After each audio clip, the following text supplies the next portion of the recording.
This is a Blairing Out with Eric Blair show at the 5th annual Bonzo Bash with foreigner bassist Jeff Pilson. Tell me what you love about John Bonham and the Bonzo Bash. What I love about John Bonham is that he was one of my favorite drummers of all time. I absolutely think he was the greatest rock drummer ever, even though he was more than a rock drummer. But not only was he a great influence, but just the way he played, the feel, his parts, everything about him was just so monumentally great and timeless, and it still applies today. What do I love about the Bonzo Bash is that Brian Tichy does an amazing job of putting it together, and Joe Sutton, and the musicians are great. So everybody really comes with the spirit of doing it well, and that makes it a lot of fun. Because if you're going to do it, make it right. Make it sound like it, and we do, and it's really fun. Do you think that Robert Plant made the right decision by not carrying on with Led Zeppelin after John Bonham's death? I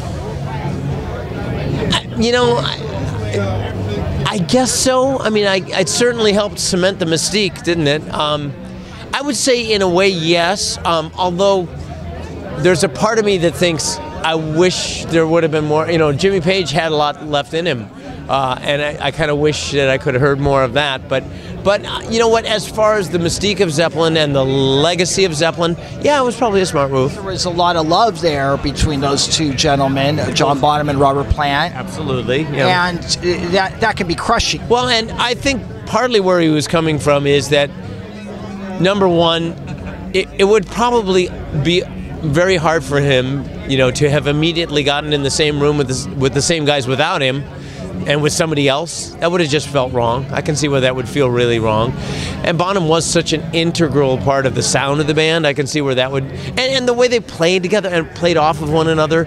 I gotta say, his son Jason did an amazing job when I saw him at the O2. But that was, that was after years of Jason studying it too. So for them to have found somebody in 1980 when John Bonham died who could have done the same thing that quickly, I don't think it would have happened. So it probably would have felt anticlimactic no matter what. And I think he was probably ready for something new, and he probably took it as a sign, like, oh wow, maybe we've walked a little, maybe we took this a little too far, because when somebody dies that tragically and has that much alcohol in them, something's wrong. Well, in Hammer of the Gods, he says that he was just happy to get the hell away from the whole Led Zeppelin machine. Yeah, well, and from if I've read some of the books about them, because I am a fan. Yeah, it sounds like it got into a pretty dark place, and there was heavy drug usage going on, and that can add a real dark vibe to things. So I get it. I understand. You are going to be playing Achilles' Last Stand tonight. I am bringing my 10-string bass for this tonight, which was just made for me by a gentleman named Keith Horn at Marvin Guitars, and he just made me a 10-string bass, which is pretty amazing. So I'm going to do my best to emulate it as close as I can. It's a difficult song. It's difficult to remember. I mean, the arrangement is crazy, and then it's just difficult to keep up that motion the whole time. So yeah, it's a challenge, but it's going to be great. And I'm playing with Ray Luzier, who is just awesome. Yeah, so he's amazing. Yeah, people may know him from Korn and a million other things. Yeah, that he's done. And he's an amazing drummer, and Doug's playing guitar, so it's going to be great. Tell me about what it was like touring with Dio, and what kind of man was he? Wow. Okay. First question. Touring with Dio was great because we were an amazing band, and when you're a great band, you have a lot of fun up there. And as a man, he was just there's barely a day that goes by that I don't think about him to some extent, because he was not only an amazing singer, an amazing musician, but he was an amazing human being. Just a really good person with a good heart. He'd give you the shirt off his back. He was that kind of guy. Very engaged. He was engaged in your life. It wasn't anything superficial about him. He was very, very real. So being in the band was, one, it was great because we were a great band, and that And then the other side was the camaraderie, because Vinny Appleseed's a very dear friend of mine. Tracy G was a great friend. Scott Warren was a good friend who was playing keys at the time, and Ronnie was a dear friend. So there was a lot of camaraderie, and we were a great band. Doesn't get better than that. You're producing The Last in Line. Does Vivian or Vinny ever talk about memories of Ronnie? Because Dokken did a couple tours with the original Dio back in the early 80s, but that's when we all kind of met and got to know each other. Of course we reminisce from time to time, and we all have lots of stories. And yeah,